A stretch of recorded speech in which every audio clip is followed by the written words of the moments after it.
ஆண்டவராகிய இயேசு கிறிஸ்து நாமத்தில் உங்கள் யாவருக்கும் என் அன்பின் நல்வாழ்த்துக்கள். மீண்டுமாக ஒரு ஜெபிக்கலாம் வாங்க நிகழ்ச்சியிலே உங்களை சந்திப்பதில் கர்த்தருக்குள் நான் அதிக மகிழ்ச்சி அடைகிறேன். நேற்றைய தினம் நம்ம சந்தித்து கொண்டோம். கர்த்தருடைய வார்த்தையை நம்ம நிறைய தியானம் செய்தோம். இந்த நாள் நிகழ்ச்சியும் கர்த்தர் நமக்கு ஆசீர்வாதமாக மாற்றி தருகிறார். ஒவ்வொரு வாரத்தினுடைய இறுதி நாட்களிலும் 2 நாள் கர்த்தர் உங்களை சந்தித்து உங்கள் தேவைகளை எல்லாவற்றுக்கும் ஒரு விடுதலையை கொடுத்து உங்களை ஆசீர்வதித்து ஜெபிக்க வச்சு தேவனை துதிக்க வச்சு நல்ல செய்திகளை கேட்க வச்சு உங்களை கொஞ்சம் கொஞ்சமாக கர்த்தர் ஆயத்தப்படுத்தி கொண்டு வருகிறார். அதற்கு இந்த நிகழ்ச்சியை ஒரு கருவியாக கர்த்தர் எடுத்து பயன்படுத்துகிறார்.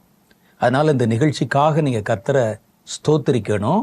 இன்னும் நல்ல செய்திகள், நன்மையான தேவனுடைய கிருபை ஈவுகள் இந்த நிகழ்ச்சியின் மூலம் நமக்கு மாத்திரம் இல்லை, இந்த நிகழ்ச்சியை கேட்குற பல்லாயிரக்கணக்கான பேருக்கும் கர்த்தர் அருளி செய்யும்படிக்காக உங்களுடைய ஜெபத்தில் மன்றாடணும்.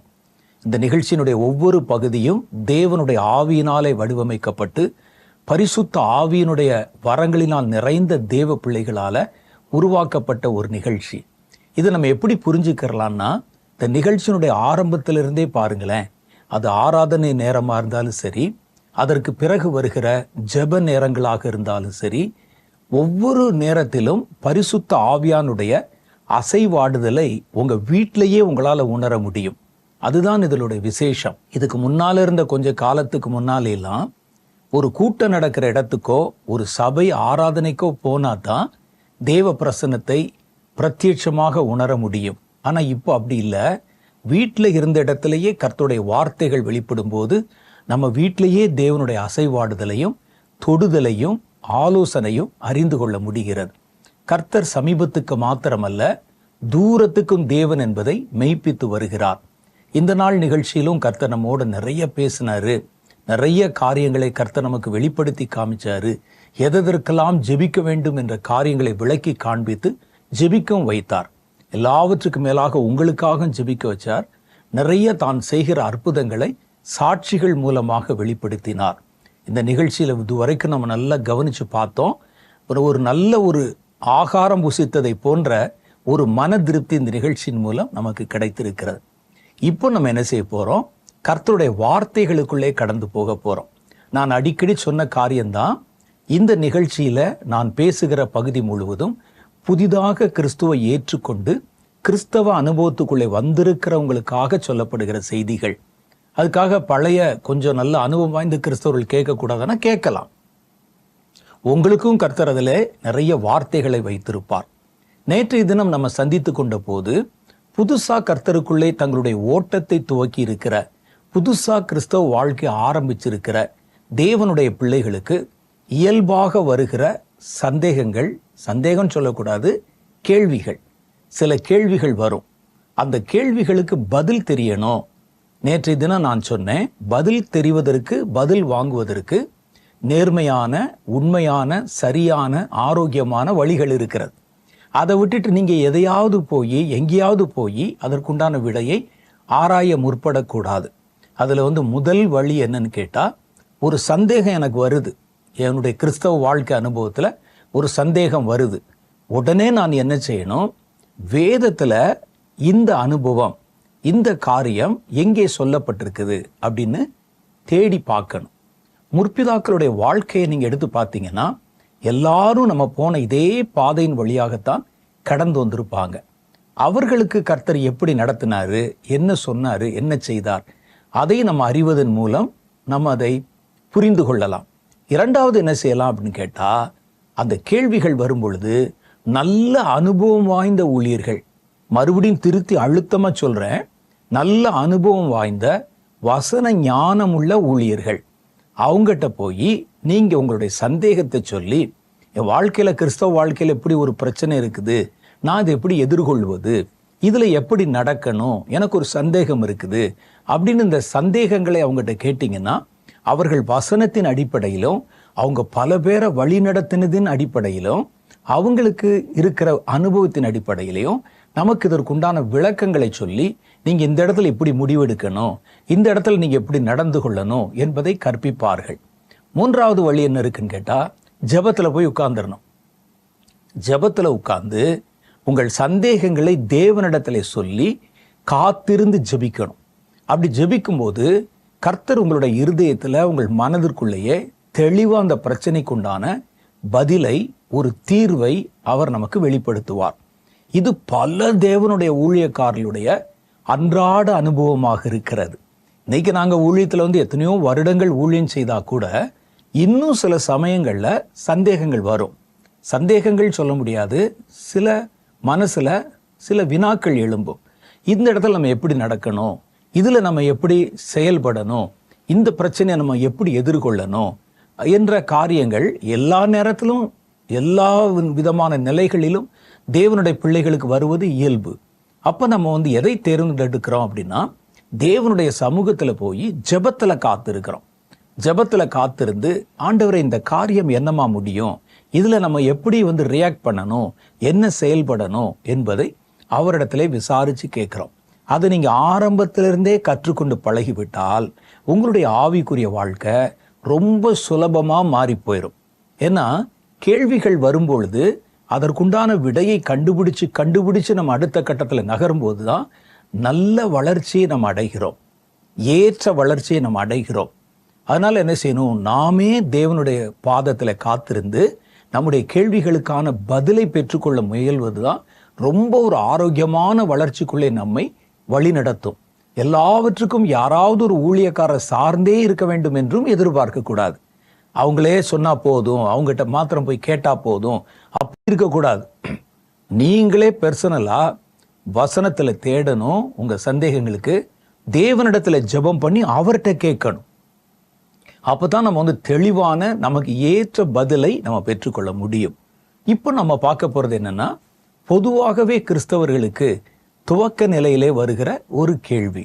என்ன கேள்வி வரும் அப்படின்னு கேட்டா, ஆண்டவரே என் வாழ்க்கையில நான் நல்லா தான் ஓடுறேன், சர்ச்சுக்கு போறேன், சபைக்கு போறேன், எல்லாம் நல்லா இருக்கு, ஆனால் ஏன் அடிக்கடி சோதனைகள் வருகிறது அப்படின்னு.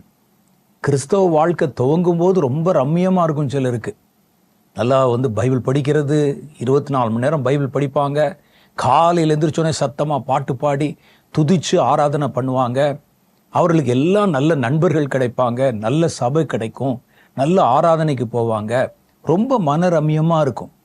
ஆனால் கொஞ்ச நாள் கழித்து எதிர்பாராமல் சில சோதனைகளை சந்திக்க வேண்டி வரும். கிறிஸ்துவை ஏற்றுக்கொண்டதுனாலேயோ கிறிஸ்தவ வாழ்க்கைக்குள்ளே போகிறதுனாலேயோ சில சோதனைகள் எதிர்கொள்ள வேண்டி வரும். அப்படி வரும்போது நம்ம மனசுல என்ன கேள்வி வரும்னா, நல்லா தானே இருக்கிறேன், நான் முறையா எங்க சபையில என்ன சொல்லி கொடுக்குறாங்களோ அப்படித்தானே ஜெபம் பண்றேன், சர்ச்சுக்கு போயிடுறேன், காணிக்கை கொடுக்குறேன், சபையில எனக்கு என்ன வேலை கொடுக்குறாங்களோ அதை செய்கிறேன், நல்லா தானே போயிட்டு இருக்குது, திடீர்னு ஏன் இப்படிப்பட்ட ஒரு சோதனை, ஒரு சோர்வு வருது என்ற ஒரு கேள்வி தவிர்க்க முடியாத கேள்வி. எல்லாரும் அப்படிப்பட்ட நிலைக்குள்ளதான் கடந்து போவாங்க. அது ஆபிரகாமா இருந்தாலும் சரி, பவுல் அப்போஸ்தலராக இருந்தாலும் சரி, எல்லா பரிசுத்தவான்களுடைய வாழ்க்கையிலே நீங்க பார்த்தீங்கன்னா, துவக்கத்திலே ஒருவேளை மனரம்யமாக ஓடுகிறவருடைய ஆவிக்குரிய வாழ்க்கை கொஞ்ச நாள்ல சோதனைகளையும் மேடு பள்ளங்களையும் சந்திக்க நேரிடும். அப்ப நமக்கு மனசுல திடீர்னு ஏன் ஆண்டவரே இது, ஏன் எனக்கு இப்படி சம்பவித்தது என்று ஒரு கேள்வி வரும். ஒரு ஊழியக்காரர் இப்படித்தான். அவர் ரொம்ப தேவனுக்கு உண்மையாக இருந்தார், உத்தமமாக ஊழியம் செய்தார், எல்லாம் பண்ணி அவருக்கு குழந்தை பாக்கியம் இல்லாமல் இருந்தது. பல வருடத்திற்கு பிறகு ஒரு குழந்தை பிறந்தது. எல்லாருக்கும், சபையாருக்கு, அவர் கூட இருந்த ஊழியர்களுக்கு எல்லாருக்கும் ரொம்ப சந்தோஷம். அந்த குழந்தை நல்லா சீராட்டி பாராட்டி இருந்தாங்க. அதுக்கு பிறகு ஒரு 4 வருடம் 5 வருடம் கழித்து திடீரென்று கண்ட ஒரு வியாதியினால, ஒரு மலேரியா மாதிரி ஒரு ஜுரத்தினால குழந்தை மரித்து போய்விட்டது. குழந்தை டெத் பெட்ல இருக்கும்போது எல்லாரும் ஜெபம் பண்ணாங்க. இந்த ஊழியக்காரர் மூலம் எத்தனையோ அற்புதங்கள் நடந்தது, எவ்வளவோ அடையாளங்கள் நடந்தது.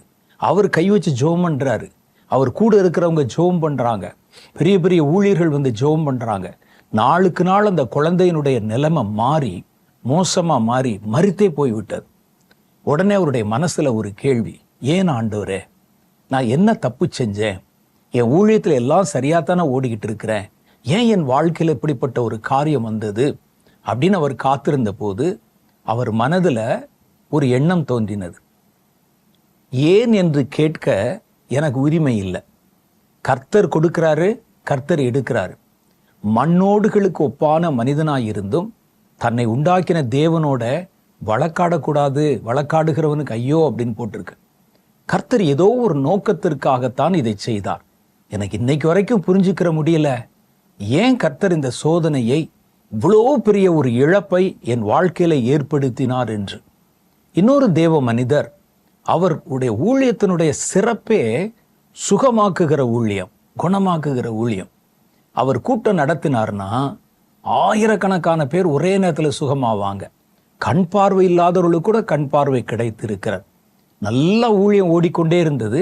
ஒரு 10 வருஷத்துக்கு பிறகு இவருடைய சரீரத்தில் நிறைய பலவீனங்கள், இருதயத்தில் ஆப்ரேஷன், சிறுநீரகத்தில் ஆப்ரேஷன், கண்ணில் ஆப்ரேஷன், காலில் ஆப்ரேஷன், எலும்பில் ஆப்ரேஷன். அவர் ஒவ்வொரு முறை அந்த படுக்கையிலே படுத்து கொண்டிருக்கும் போது ஆண்டவர்கிட்ட கேட்பாரு, என் மூலம் எத்தனையோ பேருக்கு அற்புதம் நடந்திருக்குதே, எவ்வளோ பேர் விடுதலை ஆயிருக்காங்களே, என் சரீர சுகத்துக்கு நானே ஜெபம் பண்ணி பார்க்கிறேன், ஏன் இந்த சோதனை ஆண்டவரே, ஏன் எனக்கு இப்படி நேரிடுகிறது என்று அவர் கேட்கிறத பார்க்கிறோம். அவ்வளோ ஏன் போறீங்க? பைபிள்ல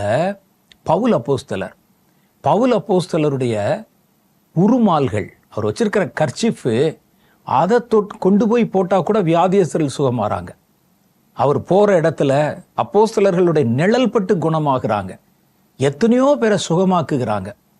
ஆனால் எப்பாபிராதீத்து என்கிற அவருடைய ஒரு சீஷன், ரொம்ப மகன் மாதிரி நேசிக்கிற ஒரு சீஷன், அவர் வியாதிப்பட்டு அவர் பெட்ல படுத்திருக்கிறார். பவுல் அவருக்காக ஜெபம் பண்றார். எப்பாபிராதீத்து மரணத்துக்கு ஏதுவான வியாதி கொண்டிருக்கிறான் என்று நிருபத்தில் எழுதியிருக்கிறார். அவர் எங்க படுத்திருந்தாரு தெரியுமா? பவுலுடைய அறையில, பவுலுடைய கட்டில்ல வியாதியோட படுத்திருக்கிறார். பவுலுடைய கர்ச்சிப்பட்டே குணமானவங்க இவருடைய படுக்கையில படுத்திருக்கிறார். பவுலுடைய மனசுல என்ன கேள்வி வந்திருக்கும்? நான் போகும்போது நிழல் பட்டு சுகமாகிறவங்க இருக்கிறாங்க, எவ்வளவோ அற்புதம் நடைபெறுகிறது, ஆனால் பாருங்க, ஏன் எனக்கு இந்த பிரச்சனை? நான் மகன் போல நேசிக்கிற எப்பாபிராதீத்து என்பவன் மரணத்துக்கு ஏதுவான வியாதி கொண்டு மரணத்தோட போராடி கொண்டிருக்கிறான், ஏன் அவன் விடுதலை ஆகல? பவுல் சொல்றாரு, நான் எவ்வளவோ ஊழியம் செய்கிறேன், என் சரீரத்திலே ஒரு பலவீனம், ஒரு முள் கொடுக்கப்பட்டிருக்கிறது, அது நான் என்னை உயர்த்தக்கூடாதபடி என்னை குட்டுகிறது. ஏதோ ஒரு வீக்னஸ் அவருக்கு, அது என்னை குட்டி கொண்டே இருக்கிறது. நான் ஆண்டவர்கிட்ட ஜெபம் பண்ணேன், ஆண்டவரே இந்த குறை மாத்திரை இல்லாமல் இருந்திருந்தா, இந்த பலவீனம் இல்லாமல் இருந்திருந்தா, நான் எவ்வளோ பேருக்கு ஜெபம் பண்றேன், எல்லாருக்கும் விடுதலை கிடைக்குதே, எனக்கு ஏன் விடுதலை இல்லை என்று சொல்லி ஆண்டவர்கிட்ட கேட்கிறார். அப்ப ஆண்டவர் ஒரு காரியம் சொல்றாரு, உனக்கு இருக்கிற பலம் உனக்கு போதும், உன்னுடைய பலவீனத்தில் என்னுடைய பலம் பூரணமாய் விளங்கும் என்றார். நான் உன்னை சுகமாக்க போறதில்ல, பலவீனத்தோட தான் இருப்பேன், ஆனா அந்த பலவீனத்துல என் பலம் பூரணமாய் விளங்கும் என்றார். அவருடைய மனசுல அந்த கேள்வி, என்னால எவ்வளோ பேருக்கு அற்புதம் நடக்குது, ஆனா ஏன் எனக்கு இப்படி இருக்குது? எல்லாருக்கும் சுகம் நடக்குது, ஏன் என் வீட்டில் படுத்திருக்கிறவனுக்கு சுகம் கிடைக்கல? இப்ப கிறிஸ்தவ வாழ்க்கையில இப்படிப்பட்ட சோதனையின் சமயங்களை பல சமயங்களில் நாம் கடந்து போக நேரிடுகிறது. இது வரும்போதெல்லாம் ஏன் எனக்கு இது சம்பவிக்கிறது? ஒரு தேவ மனுஷனுக்கு, தேவ ஜனங்களுக்கு சோதனைகள் ஏன் வருகிறது என்ற ஒரு பெரிய கேள்வி நமக்குள்ள வரும். சிலர் இந்த கேள்விக்கு பதில் கண்டுபிடிக்க முடியாம அவிசுவாசத்துக்குள்ள போயிடுவாங்க. என்னையா ஊழியம் செஞ்சு என்ன பிரயோஜனம்? எவ்வளவு அற்புதம் நடந்த என்ன பிரயோஜனம்? என்னுடைய பிரச்சனை தீரலையே, என்னுடைய வியாதி தீரலையே, எனக்கு ஒரு அற்புதம் நடக்கலையே, அவர் சொல்றாரு இவர் சொல்றாரு அப்படி சொல்லி இந்த சோதனையில பின்வாங்கி போகிறவர்களும் இருக்கிறாங்க. சோதனைகள் ஏன் வருகிறது என்பதை அறிந்து அதை மேற்கொண்டு பலத்தின் மேல் பலம் அடைகிறவங்களும் இருக்கிறாங்க. தேவ பிள்ளைகள் தேவனோட தானே இருக்கிறாங்க. தேவன் நம்ம கூட தானே 24 மணி நேரம் இருக்கிறாரு. நம்முடைய ஒவ்வொரு காரியத்தையும் கவனித்து கொண்டுதானே இருக்கிறாரு. அப்ப இந்த சோதனை வரும்போது ஏன் அவர் நமக்கு அதை சொல்லல? ஏன் அந்த சோதனையிலிருந்து தப்பித்துக் கொள்வதற்கான ஒரு பாதையை நமக்கு உண்டாக்கல? சோதனைக்கு ஏன் நம்மை ஒப்பு கொடுத்து விடுகிறார்? நமக்கு தெரியல. அப்ப இந்த மாதிரி நேரங்கள்ல நமக்கு ஒரு பலத்த கேள்வி, எல்லா கிறிஸ்தவர்களும் எதிர்கொள்ளுகிற ஒரு கேள்வி, ஏன் எனக்கு இது நேர்ந்தது, ஏன் எனக்கு இந்த சோதனை அப்படின்னு. முதல்ல நல்ல மனோரமியமா ஓடிட்டு இருக்கோம். குழந்தைகளுடைய வாழ்க்கையை தான் நம்ம எதற்கும் அடையாளமாக உவமையாக எடுத்துக்கொள்ள வேண்டியிருக்கு. பிள்ளைகள் பாருங்க, வீட்டில் ஒத்த பிள்ளையா இருக்கும், எல்லாரும் வர்றவங்கலாம் தூக்கி தூக்கி கொஞ்சுவாங்க. தாய்க்கு ரொம்ப செல்லம், தகப்பனுக்கு ரொம்ப செல்லம். நல்லா இருக்கும் பிள்ளைகள், அவங்களுக்கு ரொம்ப இங்கே ஓடுவதும் ஆடுவதும் கேட்கறதெல்லாம் வச்சு விளையாட்டு பொம்மையெல்லாம் வச்சு விளையாடுறதும் நேரத்துக்கு தூங்குறதும் விழிப்பதுமாக இருக்கும். எப்போ அவங்க முதல்ல கஷ்டத்தை அனுபவிப்பாங்க தெரியுமா? ஸ்கூலில் கொண்டு சேர்க்கிற முதல் நாள். நீங்கள் போய் பாருங்க, பள்ளி திறக்கிற அன்னைக்கு முதல் முறையாக ஸ்கூலுக்கு கொண்டு வந்து விடப்படுகிற பிள்ளைகள் என்ன கதறாங்க, என்ன சத்தம் போடுவாங்க, எவ்வளோ அழுவாங்க. ஒரு பக்கம் பெற்றோர் அழுவாங்க, ஒரு பக்கம் பிள்ளைகள் அழும். அந்த பெற்றோர் இருந்தாலும் வலுக்கட்டாயமாக உள்ளே கொண்டே விடுவாங்க, அழும். அந்த குழந்தை என்ன நினைக்கும்? இவ்வளவு நாள் என்னை செல்லம் கொடுத்து சீராட்டி பாராட்டி நல்லா எனக்கு நேரத்துக்கு சாப்பாடெல்லாம் கொடுத்துட்டு இந்த அம்மா பாரு என்னை கொண்டு வந்து எங்கேயோ ஒரு இடத்துல ஜெயிலில் தள்ளுற மாதிரி தள்ளி விட்டு போகுதே அப்படின்னு யோசிப்பாங்க. ஆனால் நல்லா யோசித்து பார்த்தால் நமக்கு தெரியும், அந்த சோதனை அந்த குழந்தைக்கு அவசியம். இந்த கடினமான ஒரு சூழ்நிலை அந்த குழந்தைக்கு அவசியம். இல்லாட்டா அந்த குழந்தை ஞானமற்ற ஒரு குழந்தையா மாறி போயிடும். ஸ்கூல்ல கூட எக்ஸாம் நேரங்கள் என்பது, பரீட்சை என்பது ஒரு கடினமான நேரம்தான்.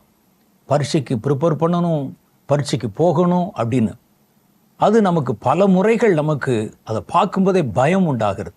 ஆனால் நல்லா யோசிச்சு பார்த்தா தான் தெரியுது, பரீட்சைக்கு போனா தான் நம்ம அடுத்த லெவலுக்கு முன்னேற முடியும். பரீட்சை வராவிட்டால் நம்ம உட்கார்ந்த இடத்துல உட்கார்ந்த மாதிரியே இருப்போம். அப்ப நம்முடைய ஆவிக்குரிய வாழ்க்கையிலும் முதல்ல கர்த்தர், நீங்க இப்போ உள்ள வந்திருக்கிறீங்க, உங்க வாழ்க்கை ரொம்ப சந்தோஷமா இருக்குது, கர்த்தரோட நல்ல ஜெபம் பண்றீங்க, பாட்டு பாடுறீங்க, நல்ல சபைக்கு போறீங்க, சின்ன சின்ன ஊழியம் செய்றீங்க. ஆனால் கொஞ்சம் நீங்க வளரும்போது கண்டிப்பா கரடு முரடான சோதனையான சில சந்தர்ப்பங்களையும் சந்திக்க வேண்டி வரும். அது நமக்கு தெரியலன்னு சொன்னா, திடீர்னு வந்துச்சுன்னா நம்ம மனம் வெதும்பி போய் அல்லது விசுவாசத்தை விட்டே வழி விலகி போக நேரிட்டு விடும். ஏன் எனக்கு இது வந்துச்சு, ஏன் இதுக்கு வந்துச்சுன்னு அப்படியே புலம்பிட்டு இடிஞ்சு போய் உட்கார்ந்து, வேண்டாம் பைபிளும் வேண்டாம், கிறிஸ்துவும் வேண்டாம், ஒன்றும் வேண்டாம் அப்படின்னு பின்னிட்டு போகிறவங்களும் இருக்கிறாங்க. அப்ப சோதனைகளை நம்ம புரிஞ்சுக்கிறணும். ஏன் கிறிஸ்தவ தேவ ஜனங்களுக்கு சோதனைகள் வருகிறது? ஒரு குறிப்பிட்ட காலம் வருமானு கேட்டா இல்லை, அவர்களுக்கு அடிக்கடி இந்த சோதனைகள் உண்டாகி கொண்டே இருக்கிறது. இது நம்ம புரிஞ்சுக்கிறணும். அதனால்தான் இயேசு நமக்கு சொன்னார், நீ என்னை தேடி வந்துட்ட, என்னோடு கூட உன்னுடைய வாழ்க்கை அமைத்து கொண்ட, ஆனா உபத்திரவம் இருக்காதுன்னு நினைக்காத. எந்த பிரச்சனை வந்தாலும் பிரச்சனையே வராதுன்னு நினைக்காத. உலகத்தில் உங்களுக்கு உபத்திரவம் உண்டு. அதை கர்த்தர் முதல்ல வரும்போதே நமக்கு சொல்லிடுறார். யாரை ஏமாத்தி ஒரு கேரண்டி கொடுத்து உனக்கு காய்ச்சல் வராது, தலைவலி வராது, கடன் வாங்க மாட்ட, எல்லாத்துலயும் ஜெயிச்சுக்கிட்டே இருப்ப, அப்படி கர்த்தர் சொல்லலை. ஆனா இன்னைக்கு ஊழியர்கள் சொல்லுவாங்க, சபைகள் சொல்லுகிறது, உங்களுக்கு ஒன்றும் வியாதி வராது, வேதனை வராதுன்னு. கர்த்தர் சொல்லலை. கர்த்தர் என்ன சொல்றாருன்னா, உலகத்தில் உங்களுக்கு உபத்திரவம் உண்டு, அந்த உபத்திரவத்தை நீங்க சந்திக்கணும். ஆகிலும் திடன் கொள்ளுங்கள், நான் உலகத்தை ஜெயித்தேன். நான் எப்படி உலகத்தை ஜெயிச்சனோ அது மாதிரி உங்களையும் ஜெயிக்க வைப்பேன். ஆனா நீ பிரச்சனை சந்திச்சாச்சா நீ ஜெயிக்கிறியான்னு தெரியும். அப்ப இயேசு நேர்மையாய் சொல்லித்தான் தம்முடைய பிள்ளைகளை அழைக்கிறார். ஆனா அவசரப்பட்டு ஊழியக்காரர்லாம் என்ன சொல்றாங்கன்னா, இயேசு கிறிஸ்துக்குள்ள வந்துட்டியா, உனக்கு இனிமே போராட்டமே கிடையாது, பிரச்சனை கிடையாது, உபத்திரவம் கிடையாது, எல்லாம் அப்படியே சந்தோஷமா இருக்கும், மகிழ்ச்சியா இருக்கும்னு சொல்றாங்க. இதை நம்பிக்கொண்டிருக்கிறவங்க தான் திடீர்னு ஒரு சோதனை சந்திக்க வரும்போது, அப்ப இயேசு என்னை கைவிட்டு போய்விட்டாரோ என்று தவறா ஒரு எண்ணம் கொண்டு இயேசு விட்டு பின்வாங்கி போயிடுறாங்க. வேதத்துல எங்கேயும் அப்படி சொல்லப்படலை. வேதாகமத்தில் சொல்லப்பட்ட மனிதர்களுடைய வாழ்க்கையை நீங்க கவனிச்சு பார்த்தாலும் யாருமே சோதனையோ உபத்திரவமோ இல்லாம கிறிஸ்தவ வாழ்க்கை வாழவில்லை. தேவனோடு இணைந்த ஒரு வாழ்க்கையில உபத்திரவம் உண்டு. அதெல்லாம் இயேசு அழைக்கும் போதே சொல்லிட்டார், அப்பா உலகத்துல உபத்திரவம் உண்டு உங்களுக்கு, நான் உலகத்தான் அல்ல. உலகம் உங்களை விரோதிக்கும், பகைக்கும், துரத்தும், விரட்டும், உங்களை ஆலோசனை சங்கத்துக்கு ஒப்பு கொடுப்பாங்க, இதுக்கெல்லாம் தயார்னா வா சொல்லித்தான் கர்த்தர் கூப்பிடுறார். ஆனால் நமக்கு அவசரம், எப்படியாவது சபையில் மெம்பர்ஷிப்பை கூட்டிடணும், சபையில் காங்கிரிகேஷனை பெருக வச்சிடணும், அல்லது கிறிஸ்தவர்களாக நிறைய பேரை கொண்டாந்து, அதுக்காக தப்பான வழிகளை நம்ம எடுக்கக்கூடாது. அப்போ கிறிஸ்தவ ஓட்டத்தில் இப்போ நீங்கள் புதுசாக கிறிஸ்தவ வாழ்க்கை ஆரம்பிச்சிருக்கீங்க, நல்லா தான் போகும். திடீர்னு பார்த்தீங்கன்னா சில சோதனைகள் வரும், அது அவசியம். ஏன் தேவனுடைய ஜனங்களுக்கு சோதனை வருவது ஏன்? இப்படி வரும்போது நமக்கு பிரசித்தமாய் தோன்றுகிற கேள்வி, ஏன் எனக்கு இது நடந்தது அப்படின்னு ஒரு கேள்வி வரும். வேதம் சொல்லுது, 1 பேதுருவின் புஸ்தகம் 1வது அதிகாரம் 7வது வசனத்தில் அவர் என்ன சொல்றாருன்னா, அழிந்து போகிற பொன், ஒரு தங்கம் அழிஞ்சு போயிடும், அழிந்து போகிற பொன் அக்னியினால் சோதிக்கப்படும், அதை பார்க்கிலும் அதிக விலையேற பெற்ற உங்கள் விசுவாசம் சோதிக்கப்பட்டு இயேசு கிறிஸ்து வெளிப்படும் போது உங்களுக்கு புகழ்ச்சியும் கனமும் மகிமையும் உண்டாக காணப்படும். தங்கம் தனியா இருந்தா பிரயோஜனம் இல்லை. தங்கத்தை அப்படி வெட்டி எடுத்துட்டு மண்ணோட கல்லோட கரியோட கொண்டாந்து போடுவாங்க. உள்ள தங்கம் இருக்குது, மின்னுது. ஆனா அது ஒரு சோதனை, ஒரு நெருப்பை சந்திக்கும் போதுதான் அந்த தங்க விலையேற பெற்றதாய் மாறுகிறது. அதே மாதிரி இங்க நம்ம பழைய வாழ்க்கையில, இயேசு அறியாத வாழ்க்கையில, பாவ உலக வாழ்க்கையிலிருந்து வெட்டி எடுக்கப்பட்டு புதுசா கர்த்தருடைய மந்தைக்குள்ள கொண்டு வந்து கொட்டப்பட்டிருக்கிற நீங்க ஒரு விலையேற பெற்ற ஆத்துமாக்களாக தேவ ஜனமாக மாறணும்னா ஒரு அக்கினி சோதனைக்குள்ள போகணும், நீங்க ஒரு பரீட்சைக்குள்ள நீங்க போகணும். அதனாலதான் கர்த்தர் நம்மை சோதனைக்கு உட்படுத்துகிறார். அப்ப அவர் சொல்றாரு, ஒரு தங்கம் எப்படி நெருப்பிலே சுத்திகரிக்கப்படுகிறதோ, தங்கத்தை அப்படியே உள்ள இருந்து வெட்டி எடுத்துட்டு வருவாங்க மண்ணோட கல்லோட, அதை நெருப்புல போட்டு அதை உருக்கும் போதுதான் அதில் இருக்கிற அசுத்தங்கள் தனியாகவும் தங்கம் தனியாகவும் பிரிக்கப்பட்டு பசும் பொன்னாக சுத்த தங்கமாக வெளிப்படுகிறது. அப்போ ஒரு தங்கத்துக்கே சோதனையும் நெருப்பும் தேவைப்படுதுன்னா விலையேற பெற்ற உங்கள் விசுவாசம் சோதிக்கப்படணும் அப்படின்னு அவர் சொல்றார். அந்த வசனத்தை மறுபடியும் உங்களுக்கு வாசிக்கிறேன். அழிந்து போகிற பொன் அக்னினாலே சோதிக்கப்பட்டும் அதை பார்க்கிலும் விலையேற பெற்ற உங்கள் விசுவாசம் சோதிக்கப்பட்டு இயேசு கிறிஸ்து வெளிப்படும் போது உங்களுக்கு புகழ்ச்சியும் கனமும் மகிமையும் உண்டாக காணப்படும். இந்த சோதனைக்குள்ள ஒரு கிறிஸ்தவன் கடந்து வெளியே வரும்போது அவன் அதுல எப்படி கர்த்தருக்குன்னு நின்னா அப்படிங்கிறது தான் பரலோகத்துல ஒரு நித்திய ஜீவனை அடையும் போது அங்கே உங்களுக்கு ஒரு புகழ்ச்சி உண்டாகும், அங்கே உங்களுக்கு ஒரு கனம் உண்டாகும், அங்கே உங்களுக்கு மகிமை உண்டாகும்.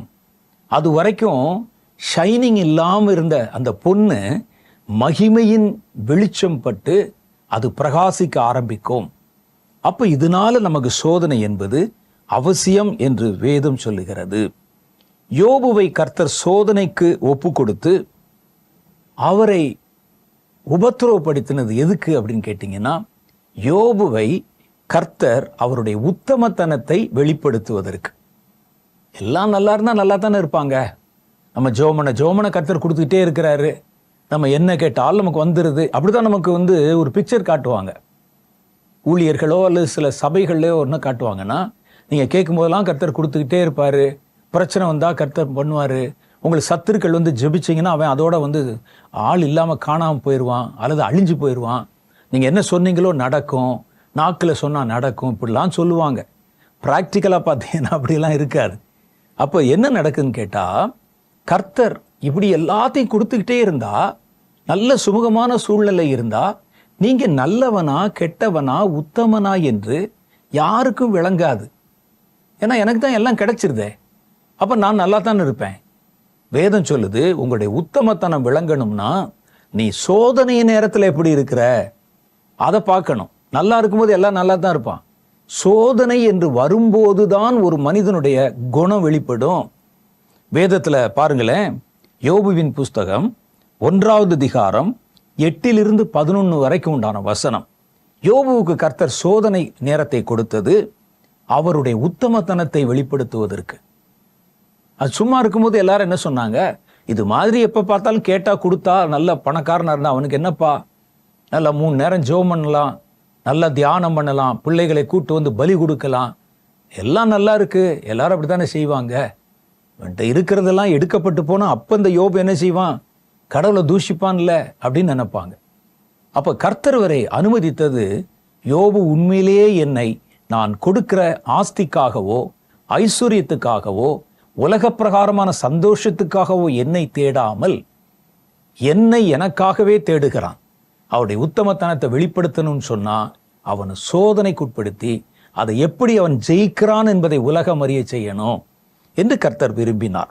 யோபுனுடைய புஸ்தகம் 1 அதிகாரம் 8-11 வரைக்கும் உண்டான வசனம் என்ன சொல்லுது பார்க்கலாமே. கர்த்தர் சாத்தானை நோக்கி, சாத்தான் தேவன் சபைக்கு முன்னால வந்து நிற்கிறான். ஆண்டவர் கேட்கிறார், சாத்தானை எங்கிருந்து வர்ற? உலகம் முழுசும் சுத்தி பார்த்துட்டு வர்றேன். அப்ப அவன் முன்னால் நிற்கும் போதே அவன் என்ன சொல்ல வர்றாங்கிறது கர்த்தருக்கு தெரியும். ஆண்டவர் சொல்றாரு, உலகம் முழுசும் சுத்தி பார்க்கிறேன்னு சொல்லும் போது எனக்கு தெரியுது, என் தாசன் உண்மையுள்ளவன் உத்தமமானவன் யோபுவின் மேல நீ கண் வச்சிருக்கிறியா? ஏன்னா அவனுடைய மனசுல இருக்கிறது ஆண்டவருக்கு தெரியும்.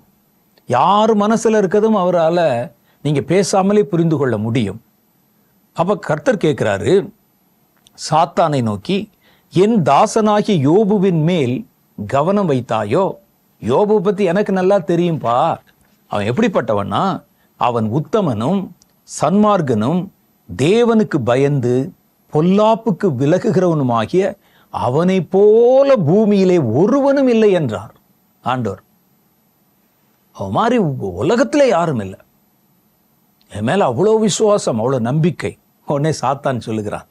அதற்கு சாத்தான் கர்த்தருக்கு பிரதியுத்தரமாக, யோபு விருதாவாகவா தேவனுக்கு பயந்து நடக்கிறான்? சும்மாவா பயந்து நடக்கிறான் நீங்க நினைக்கிறீங்க? நீர் அவனையும் அவன் வீட்டாரையும் அவனுக்கு உண்டான எல்லாவற்றையும் சுற்றி வேலி அடைக்கவில்லையா? அவன் கைகளின் கிரிகளை ஆசீர்வதிக்கவில்லையா? அவனுடைய சம்பத்துகள் தேசத்தில் பெருகவில்லையா? அவனுக்கு நிறைய ஆஸ்தியை நீங்க கொடுக்கலையா? அவனை யாரும் தொட முடியாதபடி, எதிரிகளே நெருங்க முடியாதபடி ஒரு பலத்த ஒரு அரணை அவனை சுற்றி வைக்கலையா? அவன் கேட்கும் போதெல்லாம் அவனுக்கு எல்லாம் கொடுக்கலையா? அவன் கைட்டு செய்கிற பிரயாசத்தை ஆசீர்வதிக்கலையா? அதனால உங்களை பின்னால சுத்திட்டு திரியிறான் ஆண்டவரே ஆண்டவரேன்னு சொல்லி. இப்படி கொடுத்தா தான் யார் வேணாலும் உம்மை துதிப்பானே. எந்த பிரச்சனையும் இல்லை, எந்த சோதனையும் இல்லை, எல்லாம் செய்யறதெல்லாம் வாய்க்குது, துதிக்கிறதுக்கு என்ன இருக்கு, ஜெபிக்கிறதுக்கு என்ன இருக்கு என்று அவன் கேட்டான். ஆனாலும் உடைய கையை நீட்டி அவனுக்கு உண்டானவைகள் எல்லாவற்றிலும் நீங்க ஒரு தொடுவீர்களானால் அப்பொழுது அவன் உமது முகத்துக்கு எதிரே உம்மை தூஷிக்கிறானோ இல்லையோ என்று சோதித்து பாரும் என்றான். பார்த்தீங்களா? எதுக்காக நீங்க சொல்றீங்க அவன் நல்லவன் சொல்றீங்க, உத்தமன் சொல்றீங்க, ஆனால் அவனுக்கு நீங்க எல்லாம் கொடுக்குறீங்களே அந்த சைடை பாருங்க, அதனால உங்களை சுத்திட்டு வர்றான். அதே நீங்க அவன் கையில கொடுத்ததெல்லாம் எடுத்து பாருங்க, முதல் ஆள் அவங்கள தூஷிப்பான். என்னையா கடவுள் கடவுள் கடவுள்னு போய் ஜெபம் ஜெபம் போய் நான் என்னதான் பார்த்தேன், எனக்கு இருந்த எல்லாம் போய் நடுத்தரில் வந்து நிற்கிறேன்னு சொல்லிட்டு உங்களை தூஷிப்பான் பாருங்க அப்படின்னு சொன்ன. அப்ப கர்த்தர் அவனுடைய உத்தமத்தனத்தை உலகத்துக்கும் சாத்தானுக்கும் எல்லாருக்கும் முன்பாக வெளிப்படுத்தி காட்டணும். அவன் நான் தருகிற நன்மைக்காக மாத்திரம் என்னை சுற்றி கொண்டிருக்கவில்லை, அந்த நன்மைக்காக மாத்திரம் என்னை அவன் தொழுது கொண்டிருக்கவில்லை, அவன் எந்த சூழ்நிலையிலையும் எனக்கு உத்தமமாக இருப்பான். அப்பனா ஒரு சோதனை காலத்தை அவன் மேல அனுமதிக்கணும் அப்படின்னு கர்த்தர் விரும்பினார். இன்னைக்கு நமக்கும் கூட அப்படித்தான். நமக்கு எல்லாம் கிடைக்குது, ஜோமன் எல்லாம் கொடுத்துருவாங்க. ஒரு வியாதி வந்தா கர்த்தாவே உடனே குணமாயிரும் அப்படின்னு சொன்னா எல்லாருமே நல்லவன் மாதிரி தானே இருப்பான். உண்மையிலேயே நீங்கள் கர்த்தரை பின்பற்றுகிறீர்கள், நீங்க எந்த எதிர்பார்ப்பும் இல்லாம அவர் மேல அன்பு வச்சிருக்கீங்கன்னு சொன்னா சோதனை நேரத்தில் நீங்க எப்படி இருக்கீங்கிறது தான் முக்கியம். சோதனைகள் வரும்பொழுது ஒரு மனிதனுடைய சுயரூபம் வெளிப்பட்டு விடும். அவன் தூஷிச்சிருவான், அவன் உங்களை விட்டு போயிடுவான், அவனுடைய விசுவாசம் அற்று போயிடும். அப்ப இதை நான் நிரூபிக்கணும், உங்களை கர்த்தர் நிரூபிக்க விரும்புகிறார். உலகத்திற்கும் யோபு அன்னைக்கு நிரூபிச்சதுனால்தான் இன்னைக்கு வரைக்கும் நம்ம யோபுவை பத்தி பேசிக்கொண்டிருக்கிறோம். யோபு அந்த சோதனையை ஜெயித்ததுனால தான் இன்னைக்கு வரைக்கும் நம்ம யோபுவை குறித்து சொல்லி அநேக சோதனைக்குள்ள போறவங்களை பலப்படுத்தி கொண்டிருக்க முடிகிறது. இஸ்ரவேலர்களுக்கு உண்டான சோதனை பாருங்க. இஸ்ரவேலர்களுக்கு எல்லாம் நல்லா தான் நடந்துகிட்டு இருந்தது. இஸ்ரவேலர்களை எகிப்து தேசத்திலிருந்து கர்த்தர் கொண்டு வரணும். மோசே அனுப்பினார், அற்புதங்களை செய்தார், அவர்களை விடுதலை செய்து கூட்டிக் கொண்டு வந்தார். ஆனா நீங்க நல்லா பார்த்தீங்கன்னா எகிப்துக்கும் இஸ்ரவேலுக்கும் ஒரு குறுக்கு பாதை இருக்குது. அது ரொம்ப சமீபத்தில் இருக்கிற ஒரு பாதை. ஆனால் கர்த்தர் அவர்களை காதேஸ் வனாந்திரத்தை சுற்றி கொண்டு வர பண்ணினார். அது ஒரு பெரும் சுற்றான ஒரு பிரயாணம். இவங்களுக்கு அந்த காலத்துல மேப்புக்கு இப்போ ஒன்றும் தெரியாதனால மோசையும் கர்த்தரும் அவங்கள முன்னால வழி நடக்கிறத பின்பற்றி அவங்க போயிட்டே இருந்தாங்க. அந்த நாட்கள்ல மேப்பு கிடையாது, எந்த திசையில போறோம் எதுவும் தெரியாது, ஒரு கேம்பஸ் இல்லை. இவர்களும் அடிமைத்தனத்தில் இருந்தவங்க, ஒன்றும் தெரியாது. ஆனா ஒரு ஸ்ட்ரைட்டா ஒரு பாதை இருக்குது.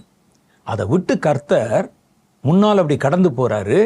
பின்னால மோசே, பின்னால பெரிய இஸ்ரேல் ஜனக்கூட்டம், அவங்க வேற பாதையில காதேஸ் வனாந்தரத்தை சுற்றி கொண்டு நடக்கிறாங்க. அப்படி நடந்தா என்ன ஆகும் தெரியுமா? ஒரு சுலபமா ஒரு 10 நாளைக்குள்ள, ஒரு மாசத்துக்குள்ள போய் அடைய வேண்டிய இடத்தை 40 வருஷம் சுத்தினாங்க. சோதனையின் பாதை. அவங்க அங்க தங்குறதுக்கு இடம் இல்லை, காடு. காட்டுக்குள்ள பார்த்தீங்கன்னா திடீர்னு கொள்ளிவாய் சர்ப்பங்கள், குடிக்க தண்ணி இல்லை, வெப்பம், பெரிய டெசர்ட், அது வழியா போகணும். 40 வருஷம் கர்த்தர் கூப்பிடுறாருன்னு வந்துட்டோம். அவர் ஏதோ ஒரு அற்புதம் செய்து அடுத்த நிமிஷம் நம்மை செட்டையில ஏற்றி கொண்டு போய் இறக்கிடுவார்னு நினைச்சோம். அவர் எகிப்திலே செய்த அற்புதங்கள் பார்த்தபோது அப்படி பிரமிப்பா இருந்தது.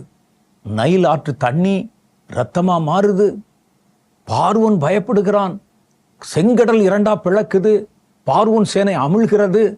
அப்ப நம்முடைய பிரயாணம் சுலபமாய்த்தான் இருக்கும் என்று தான் நினைச்சு போனாங்க. ஆனா நாள் ஆக ஆக 40 நாட்கள், 40 வருடங்கள் பெரிய ஒரு யாத்திரை. அது ஒரு பெரிய ஹைவேஸ்ல போற யாத்திரை இல்லை. போற வழியில பல எதிரிகளை சந்திக்கணும், பல இயற்கையினுடைய எதிர்ப்புகளை சந்திக்கணும், சமாளிக்கணும். கை குழந்தைகள் இருக்கு, ஆடு மாடுகள் இருக்கு, வாலிபர்கள் இருக்கிறாங்க, சின்ன குழந்தைகள் நடக்கிறாங்க, வயசானவங்க வியாதியஸ்தர் நடக்கிறாங்க. 40 வருஷம் கொண்டு போகணும். ஏன் ஆண்டவர் இந்த சோதனை? இதான் ஷார்ட்கட்ல ஒரு பாதை இருக்குதே, ஒரு நேர் பாதை. ஷார்ட்கட்ல நேர் பாதை இருக்குதே, அந்த பாதையில கடந்து போகலாமே. ஏன் எங்களை இந்த மாதிரி சுற்றி கொண்டு அழைத்து வருகிறீர்? கர்த்தர் அதற்கு ஒரு காரணம் சொல்லுகிறார். உபாகம புஸ்தகம் 8வது அதிகாரம் 2வது வசனம். உன் தேவனாகிய கர்த்தர் உன்னை சிறுமைப்படுத்தும்படிக்கும் தம்முடைய கட்டளைகளை நீ கைக்கொள்ளுவாயோ கைக்கொள்ள மாட்டாயோ என்று அவர் உன்னை சோதித்து உன் இருதயத்தில் உள்ளதை நீ அறியும்படி உன்னை இந்த 40 வருஷம் அளவும் வனாந்திரத்திலே நடத்தி வந்த வழியை நினைப்பாயாக. எனக்கு பாதை தெரியாமலோ ரூட்டு தெரியாமலோ உங்களை 40 வருஷம் சுத்த பண்ணல.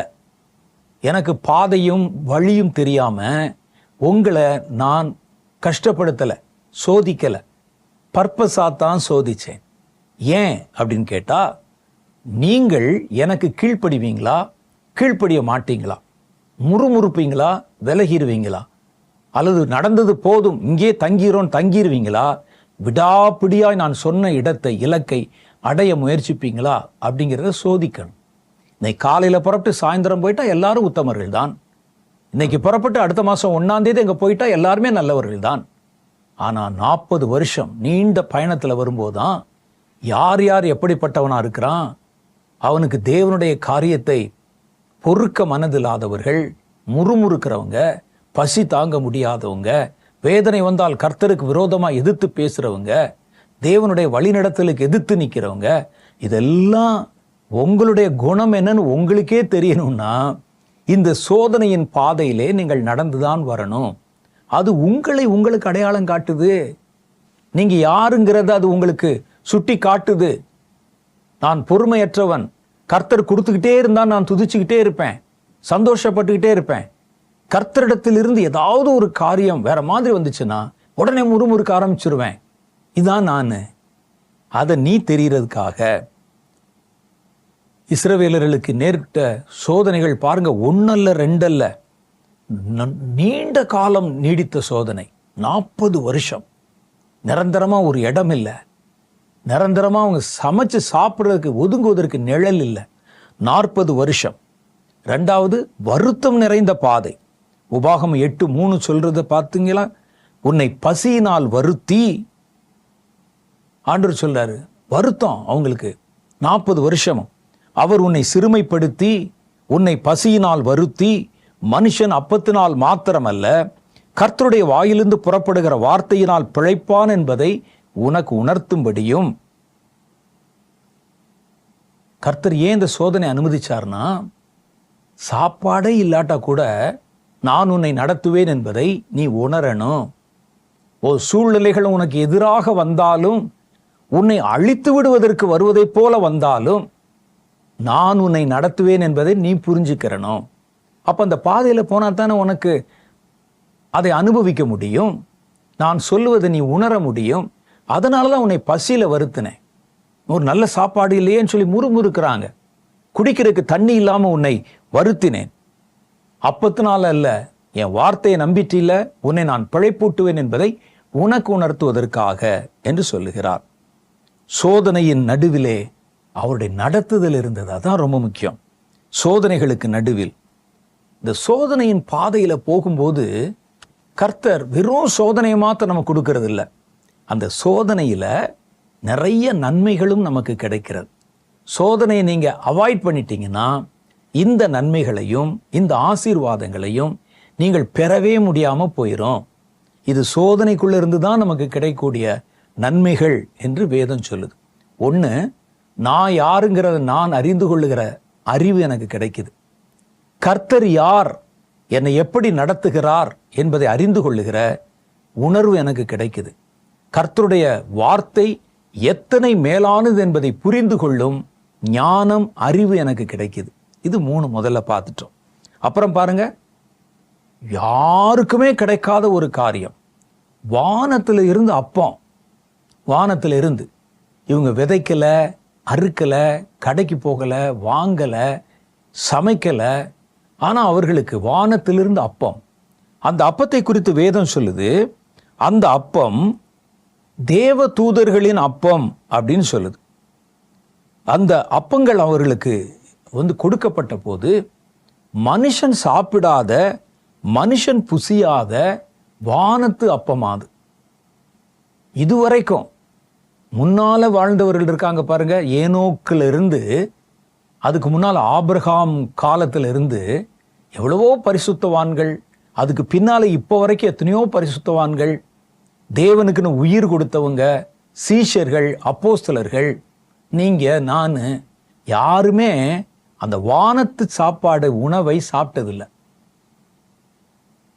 ஆனால் வனாந்திரத்தில் 40 வருஷம் இந்த சோதனைக்குள்ளே போனாங்க பாருங்க, அவர்களுக்கு தேவ தூதர்கள் புசிக்கிற வானத்தின் மன்னா வானத்திலிருந்து கொட்டப்பட்டது. கண்ணை ஏறெடுத்து பார்த்தா கண்ணு கட்டின தூரம் வரைக்கும் வெள்ளை வெளியேர்னு அரிசி மாதிரி கிடக்குது. அது வானத்து மன்னா, அது புசிக்க கிடைத்தது.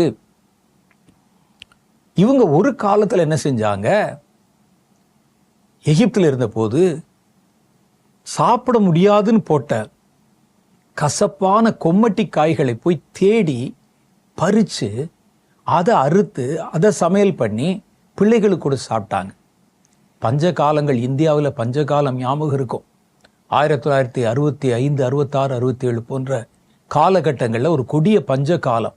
அந்த பஞ்ச காலத்தில் என்ன செய்வாங்க அப்படின்னு கேட்டால், கசப்பான முருங்கைக்கீரை, அகத்திக்கீரை போன்றவைகளை போய் காட்டில் போய் வெட்டி எடுத்துட்டு வந்து அந்த இலைகளை, கீரைகளை சமைத்து சாப்பிடுவாங்க. மக்காச்சோளம் மாத்திரம் கிடைக்கும், அதை இடித்து சாப்பிடுவாங்க. அதே மாதிரி அப்படியே ராத்திரி நேரங்களில் வேட்டைக்கு போய், சாயந்தர நேரங்களில் வேட்டைக்கு போய் எறும்பு புத்துகள் இருக்கும். அந்த புத்துகளை இடிச்சிங்கன்னா அது ஒரு காலத்தில் அரிசி எங்கெங்கே இருக்கோ அதெல்லாம் சேர்த்து வச்சுருக்கோம் ஆபத்து காலத்துக்கு. ஒரு எறும்பு புத்துக்குள்ளே பார்த்தா 2 படி அரிசி, 3 படி அரிசி இருக்கும். அதை போய் எடுத்துகிட்டு வருவாங்க, சாப்பிடுவாங்க. இஸ்ரவேலர்களுடைய நிலைமை அப்படித்தான் இருந்தது. கசப்பான கொம்மிட்டி காய்கள், அந்த காய்கள் பார்த்தீங்கன்னா அப்படி எலுமிச்சம்பழம் மாதிரி பெருசாக இருக்கும். அது கசப்பான காய், ரோட்டு ஓரத்தில் வளர்ந்துருக்கும். அதுதான் அவங்களுக்கு சாப்பாடாக இருந்தது. எண்ணாகமம் புஸ்தகம் 11வது அதிகாரம் 5வது வசனம் சொல்லுது, அவர்கள் எகிப்திலே கொம்மட்டி காய்களை சாப்பிட்டவங்க. ஆனா வனாந்தரத்துல தேவ தூதர்களின் மன்னாவை சோதனை காலத்துல சோதிக்கப்படும் போது, கர்த்தர் சோதனை காலம் வரும்போது கூட நம்மை பாதுகாக்க அறிந்திருக்கிறார். சோதனை காலத்தின் அனுபவங்கள் என்பது நீங்க விலை கொடுத்தாலும் வாங்க முடியாத மேலான அனுபவங்கள். சோதனை காலத்து அனுபவங்கள் பாருங்க, சும்மா இருக்கிற காலத்துல, சம்பிரமமா இருக்கிற காலத்துல நமக்கு கிடைக்கிற அனுபவங்களை விட கர்த்தருடைய சோதனை நாட்கள்ல அல்லது கர்த்தருக்காக சோதிக்கப்படும் காலங்கள்ல நமக்கு கிடைக்கிற அனுபவங்கள், ஆவிக்குரிய அனுபவங்கள் விலையேற பெற்றதா இருக்கும். அது அந்த நேரத்தில் நமக்கு பயமா இருக்கும், அந்த நேரத்தில் நமக்கு ஒரு மன கஷ்டமா இருக்கும். பின்னால யோசிச்சு பார்த்தா இதெல்லாம் யாருக்கு கிடைக்கும்? அந்த சோதனை காலத்தின் அனுபவங்கள் எத்தனை உயர்ந்தவை, எத்தனை விலையேற பெற்றவை என்று நமக்கு ஆச்சரியத்தை உண்டு பண்ணும். அவங்களுக்கு அப்படிதான் வந்தது, அந்த நேரத்தில் அவங்களுக்கு தெரியல. ஆனால் ஒரு காலத்தில் கொம்மட்டி காய்களை சாப்பிட்டுட்டு இருந்தவங்க மன்னாவை சாப்பிட்டாங்க. இன்னைக்கு வரைக்கும் நமக்கு அது பிரமிப்பா இருக்குது. அங்க இருக்கிற இளைஞர் குழந்தைகள் முதற்கொண்டு, அப்படி நடக்கும்போதே தூஷிச்சுட்டே வந்தானே அவன் முதற்கொண்டு வானத்து தேவதூதர்கள் சாப்பிட்ற சாப்பாடை சாப்பிட்ருக்காயா. நீங்களும் நானும் நினைச்சு கூட பார்க்க முடியாத சாப்பாட. அப்ப உபத்திரவம், சோதனை என்று சோதனை காலத்தை சொல்லுகிற மொழிய, சோதனை காலத்து அனுபவங்கள் என்பது விலையேற பெற்றது. அடுத்து பாருங்களேன், அவங்களுக்கு டெய்லி அற்புதம். அவன் அதை உணர்ந்தானா உணரலையான்னு தெரியல, ஆனா அந்த அற்புதம் நடந்து கொண்டே இருந்தது. 40 வருஷம் வனாந்திரத்தில் அவர்கள் நடந்த போது அவருடைய வஸ்திரமும் சரீரமும் பாதுகாக்கப்பட்டது. உபாகமம் புஸ்தகம் 8வது அதிகாரம் 4வது வசனம் சொல்லுது, இந்த 40 வருஷமும் உன்மேலிருந்த வஸ்திரம் பழையதாய் போகவும் இல்லை, உன் கால்கள் வீங்கவும் இல்லை. நடந்தீங்கன்னா கால் வீங்கிரும். பிரயாணம் பண்ணா கூட, ரொம்ப தூரம் பிரயாணம் பண்ணா காலை தொங்க போட்டு போனா கால் வீங்கிரும்.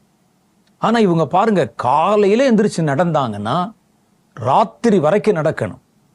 நடந்து அவங்க போய் உட்கார்ற இடத்துல இருட்டுகிற நேரத்துல தான் அந்தந்த இடத்துல அவர்கள் அப்படியே தங்களுடைய கூடாரங்களை போடுவாங்க, அங்க தங்கி இருப்பாங்க. மறுநாள் நடக்கணும். அப்படி வனாந்திரத்துல நடந்தாங்க. ஒருத்தனுடைய கால் கூட வீங்கல. ஒருத்தனுக்கு கூட இந்த முட்டி வலி, கால் வலி, கை வலி, தைலம் ஒன்றும் இல்லை. அது மிராக்கிள் இல்லையா? 40 வருஷம் வேற வஸ்திரங்கள் வாங்குவதற்கு வழி இல்லை, புதிய வஸ்திரங்கள் நெய்வதற்கு வழி இல்லை.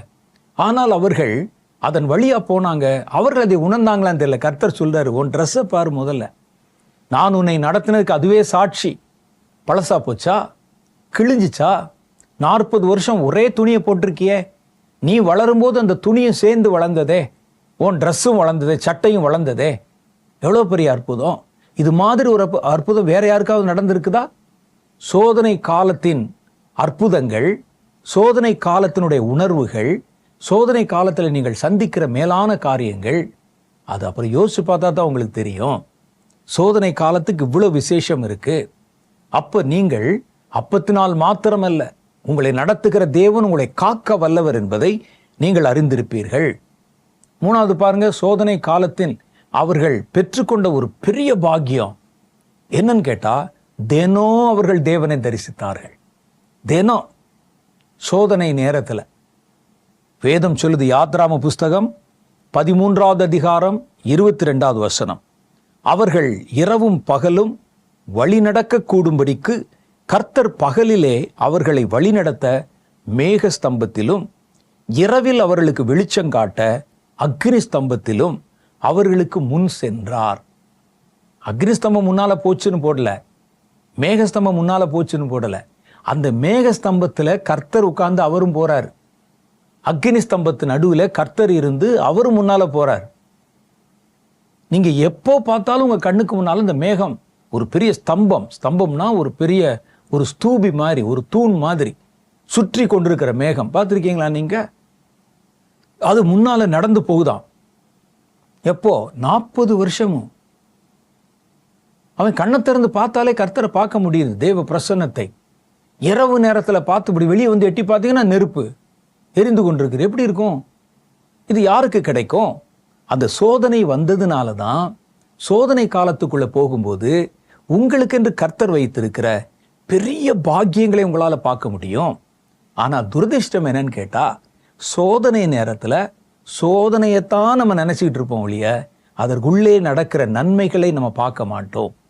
அதனால்தான் மனம் செலுத்து போறோம்.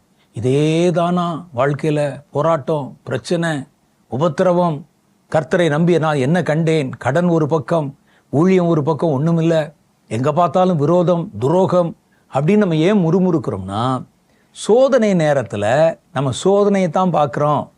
சோதனை நேரத்தில் கர்த்தருடைய செயல்பாட்டை பாருங்கள், அது ஆச்சரியமானவைகள்.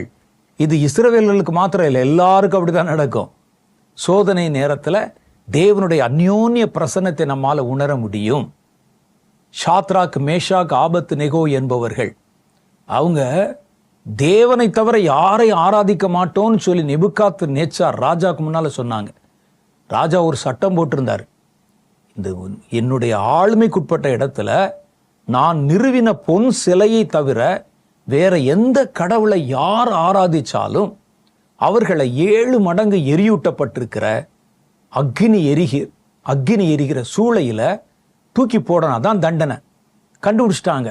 இந்த 3 ஆட்கள், ஷாத்ராக், மேஷாக், ஆபத்நேகோ என்ற எபிரேயர்கள், நீங்க ஏற்படுத்தி வைத்த சிலையை நமஸ்கரிக்கவும் இல்லை, ஆராதிக்கவும் இல்லை, பிடுற அவங்களன்னு சொன்னாங்க. பிடிச்சு அவங்களை கொண்டு வந்து வழக்கமா இருக்கிறத விட 7 மடங்கு சூடாக்கப்பட்ட ஒரு சூளையிலே அவர்களை தூக்கி போட்டாங்க. சூளையில தூக்கி போட்டு ராஜா அங்க உட்கார்ந்து இருக்கிறாரு.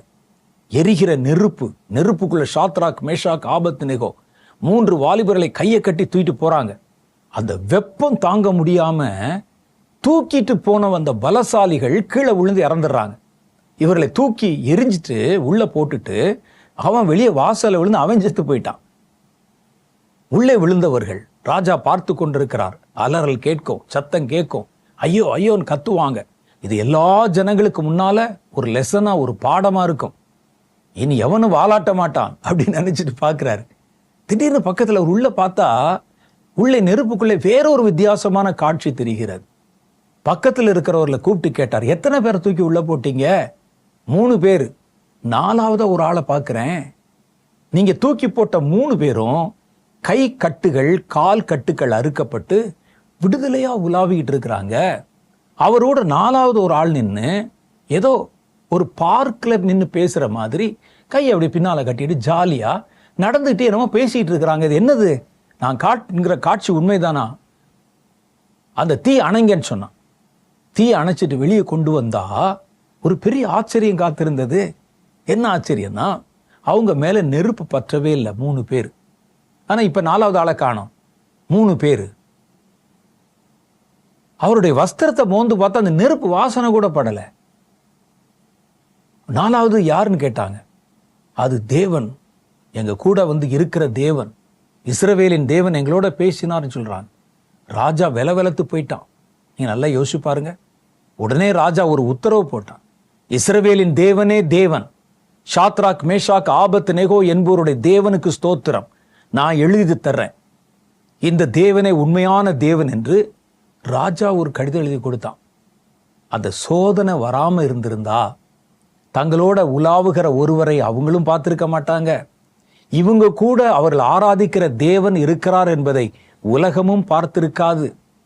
அவர்களுடைய கை கால்களின் கட்டுக்களை அறுத்து அவர்களோட ஒரு நெருப்புல சாதாரண நிலவுல நடக்கிற மாதிரி நடக்கிற காட்சியை உலகம் பார்த்திருக்காது. அவர்கள் தாங்கள் உருவாக்கி வைத்த சிலைதான் பெருசு நினைச்சுக்கிட்டு இருந்திருப்பாங்க. ஷாத்ராக், மேஷாக், ஆபத்நேகோவுக்கு கூட நம்ம கூட இருந்த கர்த்தரை முன்பாக நேரா பார்த்து பேசுகிற பாக்கியம் கிடைச்சிருக்காது. அப்ப சோதனையின் மூலம் பாருங்கள் எவ்வளோ பெரிய நன்மை அவர்களுக்கு கிடைத்தது. பகலிலே மேகஸ்தம்பமாக, இரவிலே அக்னி ஸ்தம்பமாக கர்த்தர் அவர்களை வழிநடத்தினது சோதனைக்குள்ளே போனதுனால தான். அப்ப சோதனைகள் நமக்கு வரும்போது ஏன் வருதுன்னு கேட்காதீங்க. அது நமக்கு பல ஆவிக்குரிய நன்மைகளை கொடுப்பதற்கும் நம்மை தயார் பண்ணுவதற்கும் அந்த உபத்திரவங்கள் மூலம் நம்முடைய ஸ்தானத்தை உயர்த்துவதற்கும் தேவனாலே கொடுக்கப்படுகிறது. அடுத்து பாருங்க, அந்த சோதனையிலே அவங்க நடந்த போது தேவனுடைய நேரடி வழிநடத்தல் கிடைச்சது. ஒவ்வொன்றுக்கும் நீங்க எந்த வழியா போகணும், என்ன செய்யணும், காலையில் என்ன பண்ணணும், நீங்கள் சந்திக்க வேண்டிய எதிரிகளை எப்படி சேர்ந்து எல்லாமே யாத்ராகமம் புஸ்தகம் 13ஆம் அதிகாரம் 21, 22 சொல்லுகிறார். அவர்கள் இரவும் பகலும் வழி நடக்கும்படிக்கு அக்னி ஸ்தம்பமும் மேகஸ்தம்பமும் அவர்களை நடத்தி கொண்டு போனது. ஒரு பிரச்சனை வரும்போது மோசே தேவனிடத்தில் கேட்டா உடனே அவர்களுக்கு பதில் வந்தது. குடிக்கிறதுக்கு தண்ணி இல்லை, உன் கையில் இருக்கிற கோலை வைத்து கண்மலை ஓங்கி அடி, அதுலேருந்து தண்ணி புறப்படும். இதெல்லாம் யாருக்கு கிடைக்கும்? யோசிச்சு பார்த்தாலே ஆச்சரியமா இருக்கு. அவர்கள் சோதனையில உட்பட மாட்டோம் வரமாட்டோம்னு உட்கார்ந்திருந்தா அவன் தேவனுடைய வழிநடத்துதலையும் தங்களுடைய தேவன் யார் என்பதையும் அவங்க பார்க்க முடியாமலே போயிருக்கும். அப்ப சோதனையினுடைய நோக்கம் என்ன அப்படின்னு கேட்டா, நம்முடைய இருதயத்தை நாமே அறியணும். சோதனை வரலைன்னா நான் என் பார்வைக்கு நீதிமான் தான், நான் நல்லவன் தான், நான் உத்தமன் தான். ஆனா சோதனை வரும்போது தான் நான் எப்படி ரியாக்ட் பண்றேன்னு தெரியும் போது, ஐய நான் ஒன்றும் அப்படி ஒரு சாதாரணமான மனிதன், சோதனை வந்த உடனே நான் எப்படி மாறிவிட்டேன் என்றெல்லாம் நமக்கு தோன்றும். அப்ப நம்முடைய இருதயத்தில் இருக்கிறத நாமே அறியும்படிக்கு சோதனைகள் வருகிறது. உபாகமம் 8:2 ஏற்கனவே வாசிச்சோம். 2வது நமக்கு கற்பிக்கும்படிக்கு, கர்த்தர் சில காரியங்களை கற்றுக் கொடுக்கும்படிக்கு சோதனைகள் வருகிறது. உபாகம புஸ்தகம் 8ஆம் அதிகாரம் 3வது வசனம், அவர் உன்னை சிறுமைப்படுத்தி பசியினால் வருத்தி மனுஷன் அப்பத்தினால் மாத்திரமல்ல கர்த்தருடைய வாயில் புறப்படும் வார்த்தையினால் பிழைப்பான் என்பதை உனக்கு உணர்த்தும்படி அல்லது கற்பிக்கும்படி உன்னை வனாந்திரத்திலே நடத்தினார். பார்த்தீங்களா? அப்ப உபத்திரவங்கள் வரும்போது முதல்ல பார்த்தா நமக்கு அப்படி தோணும். உபத்திரவத்தில் வருகிற மேன்மையும் உபத்திரவ காலத்திலே நமக்கு கிடைக்கிற அனுபவத்தை வச்சு பார்த்தா நமக்கு என்ன சொல்ல தோன்றும் தெரியுமா? தாவீது சொல்றார் பாருங்க, சங்கீதம் 119 7வது வசனத்துல, நான் உபத்திரவப்பட்டது எனக்கு நல்லது, அதனால் உம்முடைய பிரமாணங்களை கற்றுக்கொள்கிறேன். நான் முதல்ல நம்ம உபத்திரவம் சொன்னா பயந்தேன், சோதனை என்றால் யோசித்தேன், ஓடிரலாமான்னு நினைச்சேன். ஆனா சோதனையின் வழியா நான் போகும்போது, அந்த சோதனையை நுணுக்கமா நான் கடக்கும்போது எனக்கு கிடைத்த நன்மைகள், எனக்கு கிடைத்த ஞானம், எனக்கு கிடைத்த அனுபவம், இதை பார்க்கும்போது நான் சொல்லுவேன், நான் உபத்திரவப்பட்டது நல்லது. நான் புஸ்தகத்துல உம்முடைய பிரமாணங்களை படித்ததை விட உபத்திரவத்திலே படித்த பாடங்கள் தான் எனக்கு மாறாமலும் மறக்காமலும் ஞாபகம் இருக்கிறது. 119:67 சொல்லுகிறார், நான் உபத்திரவப்படுவதற்கு முன்னால வழி தப்பி நடந்தேன், இப்பொழுதோ உம்முடைய வார்த்தையை காத்து நடக்கிறேன். முதல்ல உபத்திரவம் இல்லை, நான் இஷ்டப்படி நடந்தேன். ஆனால் உபத்திரவத்தின் நடுவிலே கடந்து வந்த போது இப்போ உங்களோட வசனத்தை, உங்க சித்தத்தை காத்து நடக்கிறவனாக மாறிவிட்டேன். இதனால்தான் உபத்திரவம். நமக்கு இன்னும் ஒரு விலையேற பெற்ற பொன்னை போல மாறணும். உபத்திரவத்தின் மூலம் வருகிற அந்த அனுபவங்களை நீங்கள் பெறாமல் போய்விடக்கூடாது. அந்த அனுபவங்கள் தான் உங்களை கர்த்தருக்கு முன்னால நிலைநிறுத்தும்படி உங்களை உருவாக்குகிறது. தேவனை அறிகிற அறிவை அதுதான் நமக்கு தருது. நீங்க புஸ்தகத்துல கோடு போட்டு கட்டம் போட்டு கலர் போட்டு படிக்கிற இவ்வளோ பாடங்களை ஒரு சின்ன உபத்திரவம் உங்களுக்கு சுலபமாய் மறக்க முடியாம கற்றுக் கொடுத்து விடுகிறது. அப்ப தேவனுடைய வேதம் அதனால தான் நமக்கு சொல்லுகிறது, உபத்திரவத்தின் மூலம் நமக்கு கிடைக்கிற நன்மைகள். நான் உபத்திரவப்படுவதற்கு முன்னால மனம் போனபடி வழிதப்பி நடந்தேன். தாவீதே சொல்றாரு, வழிதப்பி நடந்தேன், இப்பொழுதோ உபத்திரவத்துக்கு பிறகோ உம்முடைய பிரமாணங்களை காத்து கொள்ளுகிறேன் என்று சொல்லுகிறார். அடுத்து பாருங்களேன், அது நமக்கு எவ்வளவு பெரிய ஒரு காரியத்தை தருகிறது. பாவத்தை விட்டு விலகும்படி, கர்த்தரை பற்றும் பயத்தை கொண்டிருக்கும்படி இந்த உபத்திரவங்கள் தான் நமக்கு ஒரு புதிய மனதை தருகிறது, இருதயத்தை தருகிறது. யாத்ராகமம் 20:20 சொல்றது, வாசிச்சு பாருங்க. யாத்ராகமம் 20:20, மோசே ஜனங்களை நோக்கி, பயப்படாதிருங்கள், உங்களை சோதிப்பதற்காகவும் நீங்கள் பாவம் செய்யாதபடிக்கு தம்மை பற்றும் பயம் உங்கள் முகத்துக்கு முன்பாக இருப்பதற்காகவும் தேவன் எழுந்தருளினார் என்றார். இந்த சோதனை எங்களுக்கு ஏன் வந்துச்சு, கர்த்தர் ஏன் எங்களுக்கு எதிராக எழுந்திருக்கிறார் அப்படின்னு கேட்டா, மோசே சொல்ல, பயப்படாதீங்க, ஒன்றும் நடக்காது, உங்களை சோதிப்பதற்காகவும் நீங்கள் பாவம் செய்யாதபடிக்கு தம்மை பற்றும் பயம் உங்கள் முகத்தின் முன்பாக எப்பொழுதும் இருப்பதற்காகவும் கர்த்தர் உங்களை சோதிக்கும்படிக்கு எழுந்திருக்கிறார். சோதனை வராமல் எல்லாம் ஏட்டு சுரக்கா மாதிரி புஸ்தகத்தில் படிக்கிறது, பைபிளில் படிக்கிறது மாத்திரம் பத்தாது. பிராக்டிக்கலா உள்ள நடந்து போகணும், சோதனை எதிர்கொள்ளணும், சோதனையின் வழியாக தேவன் நமக்கு வைத்திருக்கிற அந்த நன்மையை பெறணும். பாவம் செய்யாதபடிக்கு அந்த இருதயம் காக்கப்படணும்னா சோதனை வரணும், அடி விழணும், சோதிக்கப்படணும். அப்ப தேவனை குறித்த பயப்படுகிற பயம் நம்முடைய இருதயத்துக்குள் வரும் என்று வேதம் நமக்கு கட்டளையிடுகிறது. கடைசியா ஒரு காரியம் பாருங்க, நம்மை உயர்த்தும்படிக்கு சோதனை வருகிறது. சோதனை வர்றது சும்மா இல்ல, நம்மை உயர்த்தும்படிக்கு. ஒவ்வொரு வருஷமும் நம்ம முதல்ல பார்த்த மாதிரி ஒவ்வொரு வருஷமும் பள்ளியில வருஷத்தின் இறுதியில ஒரு சோதனை நாட்கள் வருகிறது. ஒரு எக்ஸாம், ஒரு சோதனை. அந்த சோதனையின் வழியா நீங்க போய் ஜெயிச்சா உங்களுக்கு அடுத்த வருஷம் வேற ஒரு வகுப்புக்கு ப்ரமோஷன் கிடைக்கிறது. எப்பவுமே ஒரு சோதனை வந்து சோதனையில ஜெயிச்சிட்டீங்கன்னா ப்ரொமோஷன் கண்டிப்பா கிடைக்கும். அதே போல தான் சோதனையே வராவிட்டால், நீங்க பரீட்சைக்கே நில்லாதவர்களாய் இருந்தால் நீங்கள் அடுத்த கட்ட வளர்ச்சிக்குள்ள போக முடியாது. அதை கர்த்தருடைய வேதம் கற்பிக்குது. யோசேப்பினுடைய வாழ்க்கையில பாருங்க சோதனை. அவர் எதுக்காக தண்டிக்கப்பட்டார் அவருக்கே புரியல. ஒரு சொப்பனம் பார்த்தேன், தப்பாயா? அந்த சொப்பனத்தை போய் வீட்டில் சொன்னேன், கர்த்தர் என்னோட பேசுறாரு, என்னை கர்த்தர் உங்க எல்லாரையும் விட உயர்த்தி இருக்கிறாரு. அதை கேட்ட போது அவருடைய சகோதரர்களுக்கெல்லாம் பொறாம, நீ எங்களை விட உயர்ந்திருப்பியா? நாங்க வந்து உங்ககிட்ட முகம் தாழ்த்தி உங்ககிட்ட வந்து நாங்க நிப்போமா? அவருடைய அப்பாக்கே மனசு கஷ்டம். ஏன்னா அவருடைய தகப்பனாருடைய கதிரும் இவருடைய கதிரை வணங்குவதை போல காண்பிச்ச உடனே அவருக்கும் ஒரு மாதிரி முகநாடி வேறுபட்டது. உன்னை வந்து நானும் சேவிப்பனா அப்படின்னு மனசில் நினைச்சான். அவருடைய சகோதரர்களுக்கு பொறாம தாங்கல. இவர் யோசித்து பார்த்தா, நான் என்ன தப்பு செய்தேன்? அவரை பகைத்து அவர் அடிச்சு வஸ்திரத்தை எல்லாம் உரிந்து கொண்டு இரத்த காயம் உண்டாக்கி குழியில தூக்கி போட்டாங்க. அவரை அங்கே குழியிலே கொன்று விடுவத்தான் திட்டம். ஆனா அவருடைய சகோதரர் பேசினதுனால அவரை அடிமையா விற்று போட்டாங்க. சரி, அவ்வளவுதான், இனி தகப்பனை பார்க்க முடியாது, சொந்த ஊருக்கு போக முடியாது. ஏன்? ஒரு தரிசனம் பார்த்ததுக்கா? தேவனோடு கூட சஞ்சரித்ததற்கா? பேசினதுக்கா? விளங்கல. அப்போ அவர் கொண்டு போய் விற்கப்பட்ட வீட்டுல அடிமையாக இருந்த இடத்துல அங்க ஒரு சோதனை. அவருடைய நியாயம் எடுபடவில்லை. அந்த பெண் குற்றம் சாட்டுகிறாள், அவர் பக்கத்துல பேச யாருமே இல்லை. அந்த குற்றம் அப்படிதான் இருக்கும் அப்படின்னு சொல்லி அவரை சிறையில போட்டாங்க. யோசிச்சுட்டு இருப்பாரு, ஏன் என் வாழ்க்கையில நான் என்ன தவறு செய்தேன்? பாவத்திற்கு விலகி ஓடினது தவறா? பாவம் செய்ய எனக்கு ஒரு சந்தர்ப்பம் கிடைத்த போது பாவத்துக்கு இணங்காம கர்த்தருக்கு சாட்சியா நின்னனே, அது தப்பா? தரிசனம் கண்டு சொன்னனே, அது தப்பா? சகோதரர்கள் ஏன் என்னை விரோதித்தார்கள்? ஏன் கர்த்தர் இதை என் மேல் அனுமதித்தார்? உள்ள கொண்டு வந்து ஜெயில கொண்டாந்து போட்டு வச்சிருக்கிறாங்க.